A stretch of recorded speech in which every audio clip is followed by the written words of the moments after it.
bahagyan ng tumaas ang presyo ng mga paputok at pailaw sa binansagang fireworks capital of the Philippines na Bukawi, Bulacan.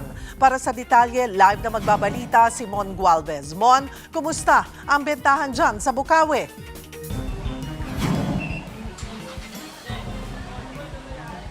Cheryl, busy-busy na mga bilihan na paputok at pailaw dito sa Bukawi, Bulacan. At kahit nga tumaas ang presyo nito, hindi alintana ng mga mamimili yan. Pinakamabenta pa rin ang aerial fireworks o pailaw na 16 shots na kulang-kulang 1 minuto ang tinatagal. Aabot na ngayon sa 1,000 piso ang kada kahon yan mula sa dating 800 pesos lamang. Habang yung mga fountain, nasa 100 hanggang 1,000 piso, mas mataas na rin daw yan ng 20 hanggang 50 pesos kumpara sa presyo noon. Ganito rin yung iminahal ng mga luces na nasa 50 hanggang 80 pesos kada piraso na. Mabibili rin ng mga quitties na aabot sa 1,200 ang kada bundle. Pati ang mga sentro ni Judas at yung smaller version nito na higad na nasa 130 hanggang 1,000 pesos. Maya't maya naman ang pag-iikot ng mga pulis sa mga bilihan na paputok para mamahagi ng mga polyetos o flyers.